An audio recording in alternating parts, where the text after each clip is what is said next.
Hey buddies, here we are on the eve of another console debut. Tomorrow Microsoft shows us what they're bringing us. The Xbox, the NeXtbox, actually, the Durango, or the Xbox 720. There has even been a rumor that the official final name is the Xbox Infinity, or the Xfinity as everyone will end up calling it if that's true. I'm excited because, really, it's always exciting when a new console is being debuted in the gaming world. It can only mean good things for gamers. Whenever there's competition, the less competition that there is, the more arrogant companies will get. Almost as arrogant as Microsoft themselves, being kind of the kings of the gaming world right now.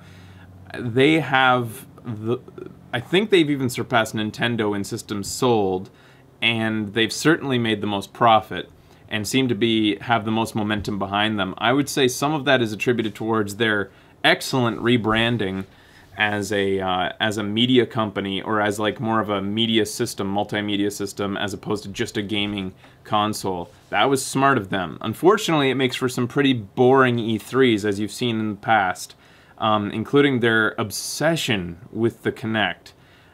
So even though I'm excited about a new piece of hardware, because again, it always means good things, and they're probably going to show some games, I'm not super duper excited, because let's address the elephant in the room. They're my least loved company at this moment. You guys know that. I don't like the user experience on the Xbox nearly as much as I do on the PlayStation. They're not as lovable, nor do they have the IPs that Nintendo and Sony have.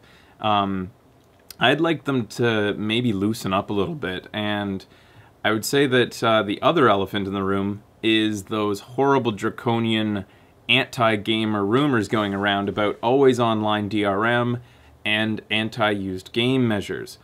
So let's get that out of the way. If they don't categorically deny both of those, I don't know what anybody is to think going forward, because if those don't get completely quashed, I don't care what else they have to say about their console. They have to deny those things.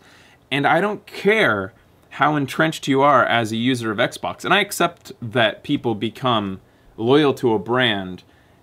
I don't accept when it's blind loyalty, and that's my problem. I can accept loyalty mainly because of, you know, you have all your friends on there, or you have all your points on there. You don't want to get rid of that legacy of gaming. You like it all in one spot. Maybe there's some backwards compatibility reasons, you know, if that becomes a thing on this system.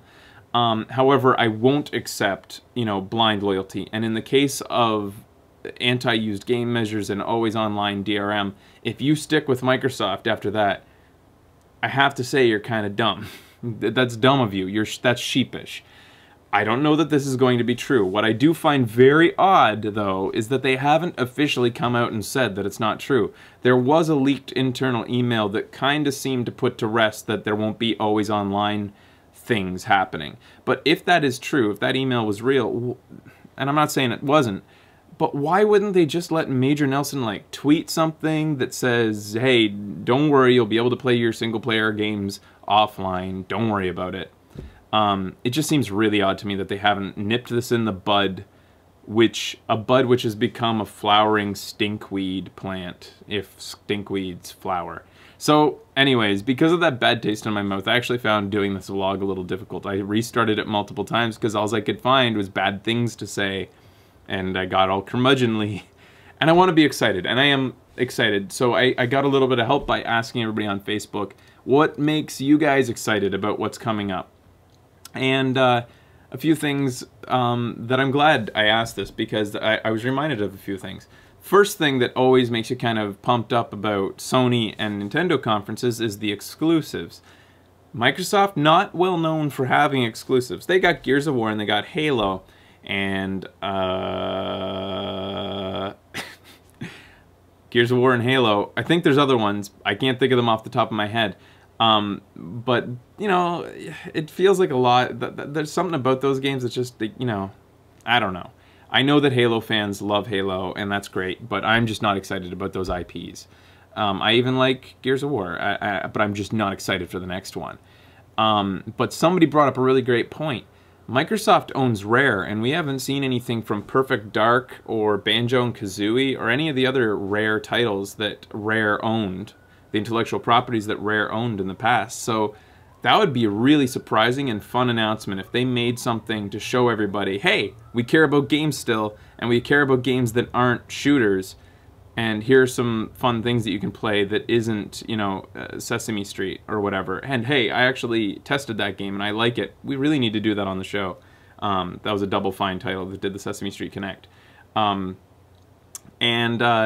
the other thing. Out of all the replies, I didn't see anybody who said they were excited to see the next Connect. In fact, I saw a lot of snarky comments about the Connect. In fact, there's been rumors that you might need to have the Connect always connected to the system or something like that. Like, you won't be able to not have it connected. That's just...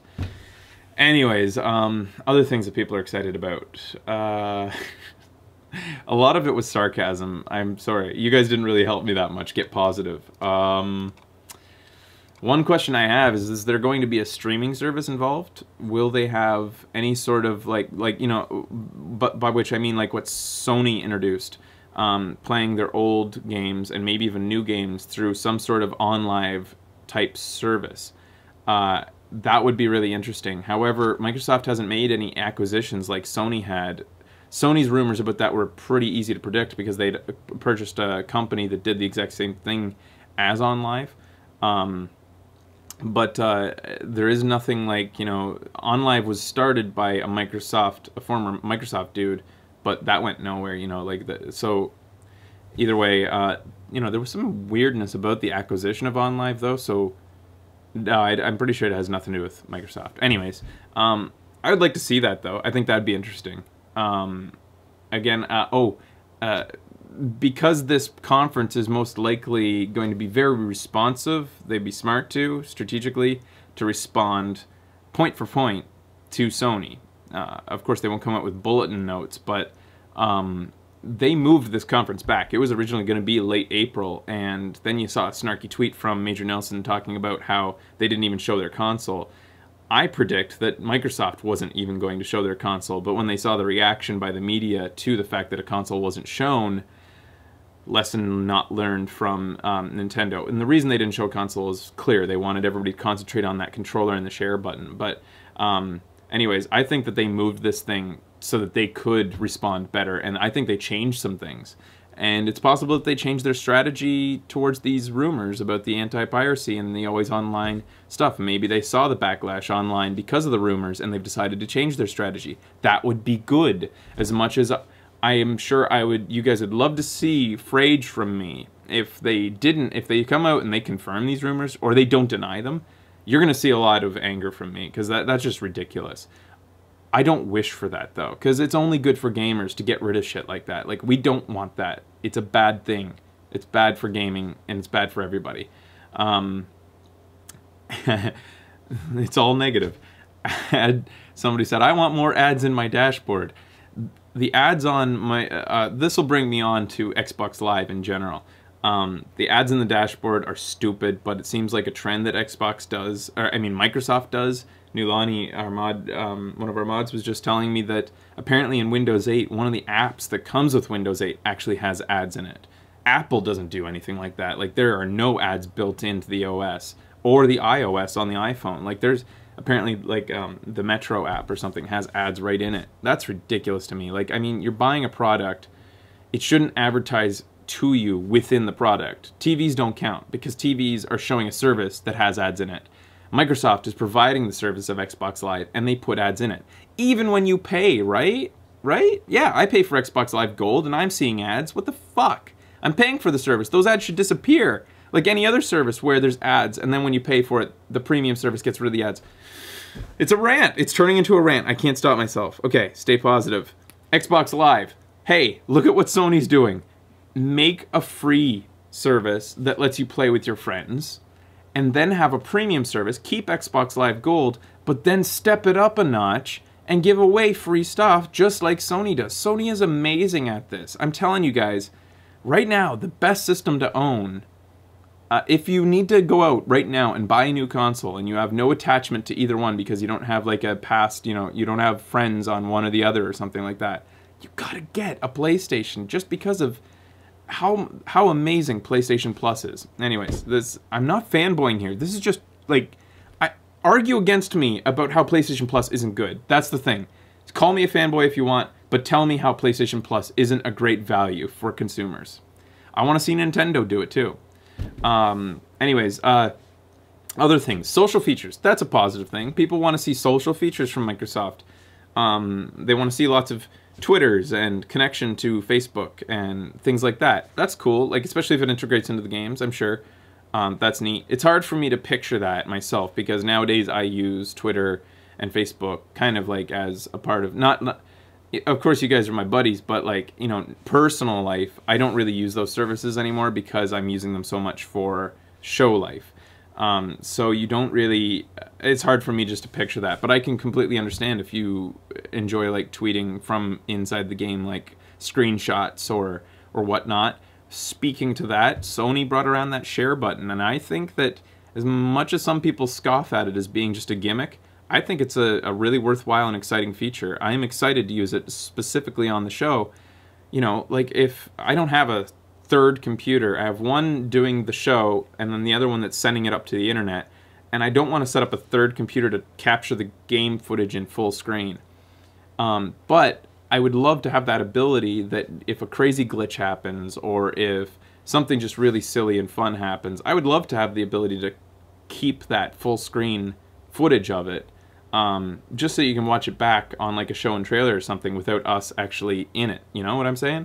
So I'd like to see Microsoft come out with a feature like that as well. If they're copying Sony, so be it. But I don't think they will, but I'd like to see it. So a lot of this is also a wish list. So Xbox glasses and Luma Room are some fringe theories. They are confirmed to be things. Xbox glasses being like sort of a VR headset or like augmented reality type thing that they're working on, kind of like Google Glasses, I suppose. I really got to do Google Glasses on show and trailer and really like do a segment on it, but I'm surprised I haven't yet. Anyways, or a Luma Room, which we saw from CES, where they use a projector behind you to send an extension of your TV around the room, which is going to be a very situational thing that only works in certain rooms, and that is a definite gimmick. I don't see that being really something that gamers rely on or find useful, but it's gimmicky and fun, so I would like to see it, especially if I can tap into that feed, that video feed that gets sent to the projector. If I can tap into that on the show, I could capture that footage and put it behind us on the show so that the Illuma Room is literally being projected, you know, well, not literally, virtually being projected within the show, and that would be fun. Somebody's tweet just came in saying they'd like a new Siphon filter. Why? Who owns Siphon filter series? But again, I saw some people saying that they wish for awesome exclusives. It's hard to say whether you should wish for exclusives or not. I will always wait. Siphon filters, Sony. What the fuck? Anyways, it's hard to say whether you should wish for exclusives because like you're kind of wishing for people not to be able to play a game. I will always be proud of the exclusives that Sony has. Like I laud them for it. I congratulate them for it. It's amazing that they were able to cultivate these small studios into awesome franchises like Uncharted. And it's smart for a company as well, strategically, to get exclusives. I can understand it in the way that you might think that exclusives will be a more quality title because it's custom tailored to the system. So in that sense, I can understand wishing for exclusives. But I feel like some people wish for exclusives because they really want to be able to defend their system and be like, well, we have awesome exclusives too. Because let's be honest, again, well, at least in my subjective opinion, Xbox's exclusives are just nothing compared to Nintendo's and Sony's. So that is something business-wise they do need to step up. I do not predict they will show anything. If the new Call of Duty is their biggest like teaser for what they're going to be showing, that kind of proves to you again their strategy going forward and their attitude towards game development. I do predict a lot of EA love and a lot of EA showing off sports games. This is Forza EA? I don't know, but they seem to always be involved in these things, the Forza brand. In fact, McLaren tweeted saying, I think you'll like what Xbox is going to show. So McLaren being a big part of the Forza games, that's probably an easy prediction to say that they're going to show something along those lines. Boring. And that's why I keep getting, like, you know, I'm not getting that excited, because if you looked at the last 2 E3s that Microsoft came to the table, they're so boring and not game-related feeling throughout. Just looking for any latecomers to the Facebook and Twitter feeds here. There's a lot of sarcasm. And I have a list here. There's rumors that there's going to be an adjustment to the controller. I hope it's not a radical one, and they'd be silly to do that, because I like the Xbox controller too, even though I prefer the PlayStation one. Backwards compatibility. That would be really cool to have, but I doubt it, because this system's supposed to have a Blu-ray player, which would make it very hard to be backwards compatible with DVD games. So sorry to say that's, and I think the Blu-ray's been confirmed through system specs from developers. So, and speaking of Blu-ray, another ironic and funny thing is that every sale of an Xbox or an Xbox game, because it has Blu-ray, is going to actually make Sony money. I'm not sure how much. It might be trivial, but I mean, it is Sony's product. Their license. Every company that uses Blu-ray has to license the right from Sony. So that's kind of a funny irony. Fanboys will love that. I guess that's it. I'm just going to quickly scan for any new stuff here. Joshua wants them to say, it was just a disguise, then pull off their mask, and it turns out that Microsoft was Sony the whole time. And, yeah. Somebody wants Steve Ballmer to commit seppuku. Not sure why he would. They're doing great. Microsoft's doing awesome right now, and that's the thing. Regardless of what my opinion is on them, they're doing great. I predict them to concentrate a lot on media in the living room, continuing to push their brand on being the box that does everything, that integrates with your TV and your life, and Xbox Surface and Glass, and all these things that we really don't care about as gamers. And I just hope for some exciting parts tomorrow. I think there'll at least be 1 or 2 moments. Other than that, on a cynical note, I hope for a lot of awkwardness and crappy onstage trying to act dynamic, or like things weren't scripted when they clearly were. I love that kind of stuff, so hopefully that happens. Something that makes, you know, funny moments for us to talk about on the show and trailer that will be after. So watch the conference tomorrow with me live at Jesus Christ, when's the announcement? I've got it on our Facebook events. It's 9 o'clock, I think, Pacific time. And here, I'm just checking right now. I guess you could go 9:30 a.m. tomorrow. So it's 10 o'clock a.m. is when it starts. You can watch it with me live. And then we'll be doing the show and trailer tomorrow night at 7 o'clock Pacific time. So tune in, and that's when I'll be showing the whole thing and talking about it with the gang. So see you then, buddies.